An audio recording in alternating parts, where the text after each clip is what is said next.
Hello, good afternoon, and welcome to Baina Midday News, coming to you live from our news hub, Atomic Junction, Benab House, Accra. My name is Fawzia Abdullah. Coming up this afternoon,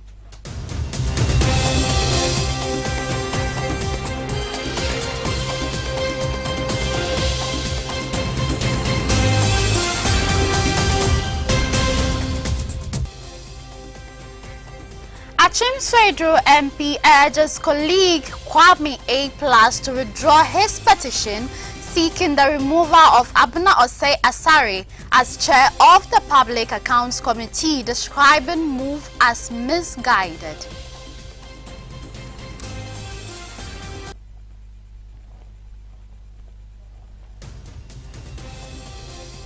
Also coming up, UTAG condemns attack on Director General of the National Anti-Illegal Mining Operations Secretariat, calls for probe into the development.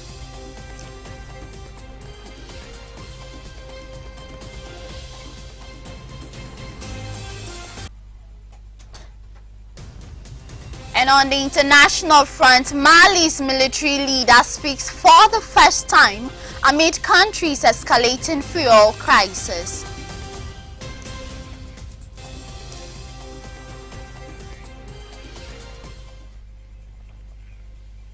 These and many more stories coming up in the next few minutes. Do stay.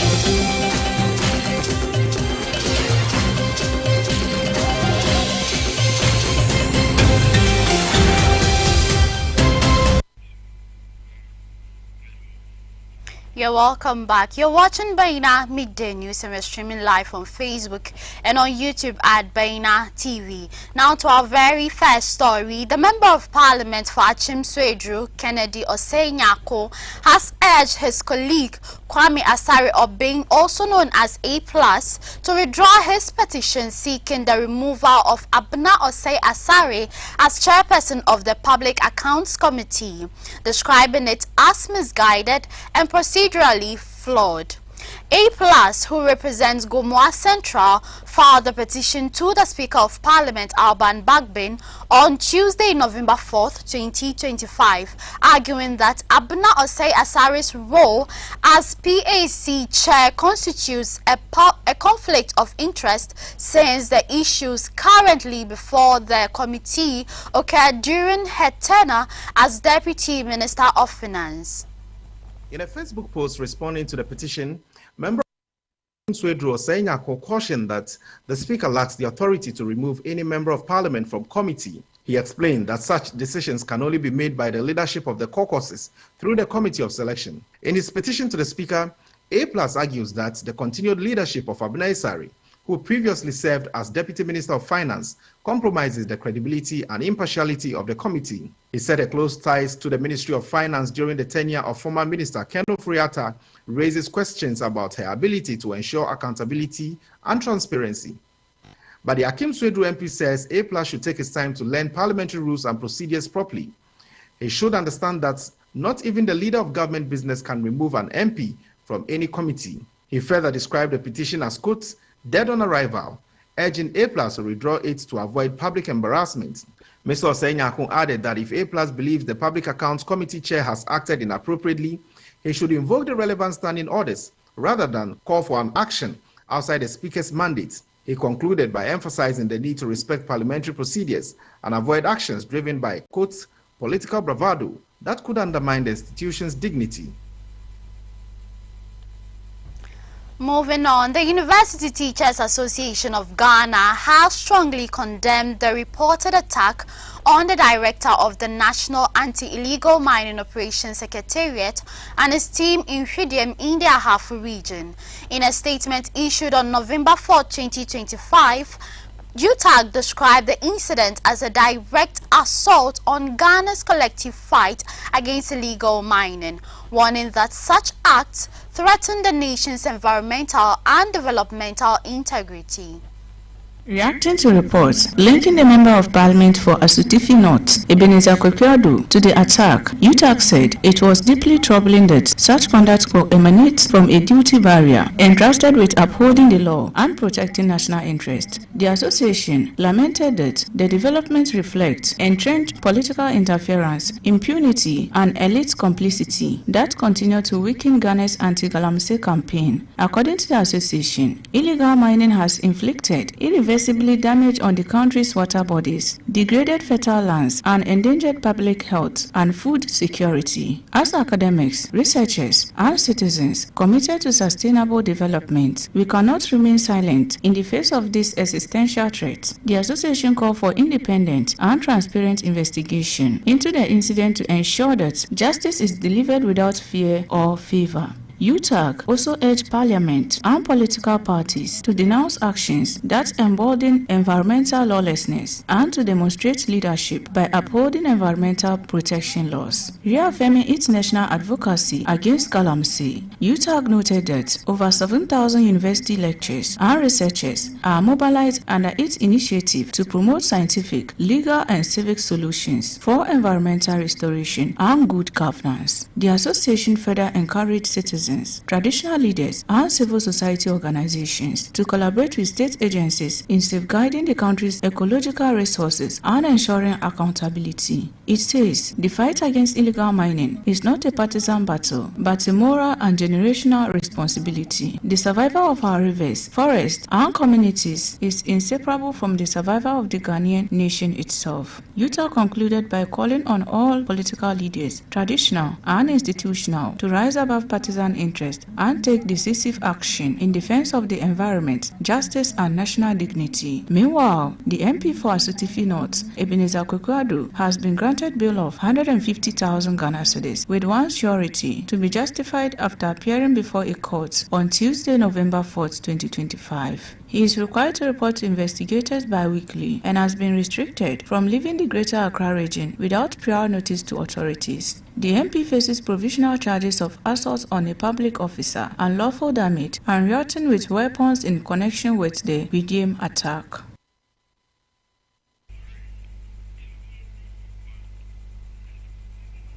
Away from that, Minister for Interior Mohammed Muntaka Mubarak has announced that the government will compensate victims and families affected by electoral violence between 2020 and 2024.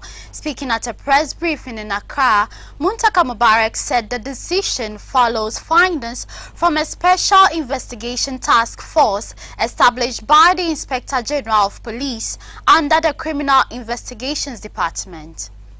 Speaking at press conference, the Interior Minister, Muntaka Mubarak, disclosed that the task force confirmed incidents of violence during both the 2020 and 2024 general elections. However, in certain cases, such as the Techiman South shooting in 2020, investigators could not identify specific perpetrators or weapons used. According to the minister, the government has decided to take responsibilities by compensating bereaved families and those injured. Victims of the gunshots have suffered injuries that cause them pain, loss of resources for treatment, as well as income. Families have also lost breadwinners. The state should take up the responsibility to compensate the families who lost their breadwinners, as well as those who suffered injuries. The report, which covered 12 constituencies, recorded 15 deaths and 40 injuries. Dockets on the incidents have been forwarded to the Attorney General's Office for legal actions. In total, 50 soldiers and several police officers were interrogated during investigations. Some suspects are currently standing trial, whilst others have been granted bail. 2 police officers, Richard Otu and Emmanuel Dompre, have been committed to stand trial for murder at the Accra High Court. Criminal Court 1. Mr. Mubarak admitted that some of the fatalities could have been avoided if security personnel had refrained from using live ammunition for crowd control, noting that such conduct contravenes standard policing procedures. The Attorney General is currently prosecuting 3 persons who are standing trials at the High Court Criminal Division, Accra. The investigation established that 3 of the cases resulting in 4 deaths are traceable to the use of firearms by armed police patrol teams. Military personnel were also found to be responsible for 3 of the cases resulting in the death of 3 persons when they intervened to restore calm to chaotic crowds. On the Techiman South case, he stated that ballistic examinations could not establish the weapons responsible for the death, as spent shells and bullets were not recovered. He also cited other incidents, including the Ablekuma Central shooting, where a man identified as Abbas Dauda was killed by a soldier. Though the Ghana Armed Forces could not identify the officer involved, and another at Doma West, where one, Kofi Gabriel, was shot dead during the 2020 voter registration mop-up exercise. The task force concluded that there was no justification for the use of lethal force in these cases and recommended compensation for the affected families. To prevent future occurrences, it urged the police to undergo training in non-lethal crowd control, acquire modern equipment, discontinue the use of the military for crowd management, and intensify public education on the Vigilantism and Related Offences Act 2019. Act 999. Mr. Mubarak reaffirmed the Interior Ministry's commitment to implementing the report's recommendations and strengthening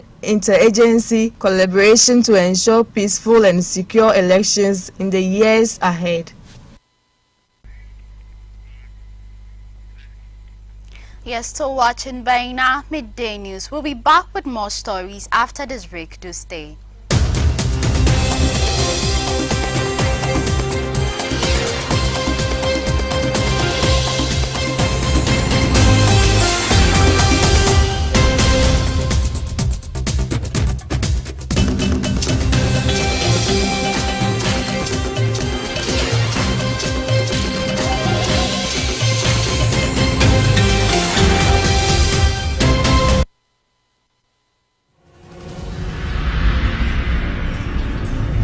In a world hungry for meaning comes a stage unlike any other. 14 voices, 14 visions, one mission to inspire true talent rooted in truth. In the nights where no one hears my whispers, Allah does. A direct relationship with Him feels like melting in His arms. No shame, no confusion, no barriers, just love. From Quran to creativity, from knowledge to performance, they will compete not just to impress but to awaken hearts. The Prophet ﷺ is speaking to you. He says that verily you have to hold on to my amana. Why do people engage in illegal mining? The answer is very simple: quick money.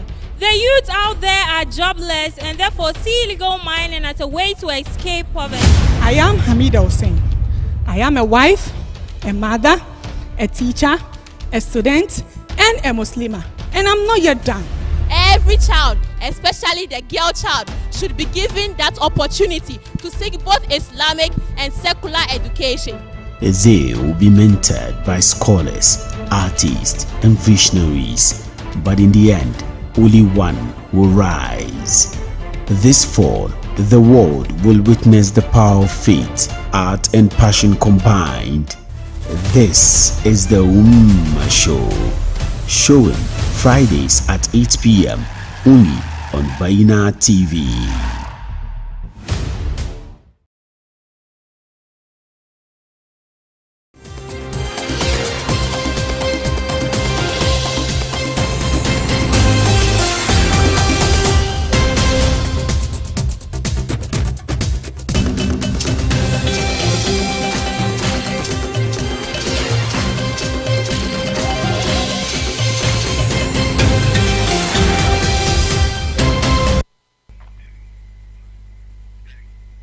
You're welcome back and thank you for staying with us. If you just tuned in, you're watching Baina Midday News and we're streaming live on Facebook and on YouTube at Baina TV. Now let's move on to the world of business. And Minister for Energy and Green Transition, John Jinapor, says the government is committed to revitalizing Ghana's upstream petroleum sector amid fallen production and waning investor interest. Speaking at the 2025 Local Content Conference and Exhibition, he admitted that the industry has faced major setback in recent years, including 32% decline in crude oil output since 2019 and a slowdown in exploration.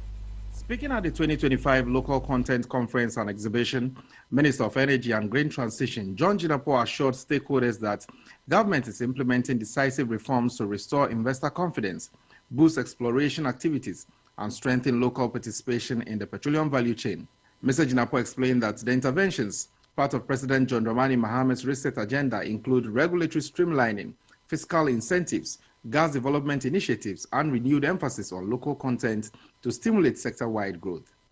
He stressed that these measures aim not only to reverse production declines, but also to ensure a sustainable, competitive, and innovation-driven energy future anchored in Ghanaian participation. He said through regulatory reforms, fiscal incentives, and focused gas development initiatives, government is charting a new course for growth. The minister further noted that Ghana's upstream sector is entering a phase of renewal, with government collaborating closely with private sector partners and local firms to build a resilient and future-ready energy economy capable of driving national development. The 2025 Local Content Conference and Exhibition convened key stakeholders, regulators, and investors to explore strategies to strengthening Ghana's petroleum value chain and positioning the country as a leading energy investment destination in West Africa. And in some news beyond our borders, Mali's military leader, General Assimi Goïta, has for the first time spoken publicly about the country's escalating fuel crisis, which has crippled daily life and worsened economic hardship. The crisis stems from a blockade by the jihadist group Jama'at Nusrat al-Islam wal-Muslimin, an Al-Qaeda affiliate, that has prevented fuel tankers from entering the landlocked West African nation. Speaking in Buguni during the inauguration of a new lithium mine, Goïta lamented the human toll of the situation, revealing that soldiers and drivers have lost their lives while escorting fuel convoys through militant ambushes. Since early September, Jenim militants have blocked fuel imports from neighboring countries in retaliation for government restrictions on fuel access to remote areas used as militant bases. The blockade has stranded hundreds of trucks at the borders, leading to widespread shortages across Mali. In the capital, Bamako, long queues have become a daily scene at gas stations. In response, the military has intensified airstrikes on jihadist positions and launched armed escorts to deliver stranded fuel convoys. Some have reached the capital successfully, while others have come under attack. Goïta has urged citizens to limit non-essential travel and conserve fuel as the government struggles to restore stability. The crisis has triggered school closures, power cuts, and evacuations by foreign embassies, marking one of the junta's toughest domestic challenges since seizing power. Mali, heavily dependent on fuel imports from Senegal and Cote d'Ivoire, now faces mounting pressure to end the blockade and prevent a deeper economic collapse.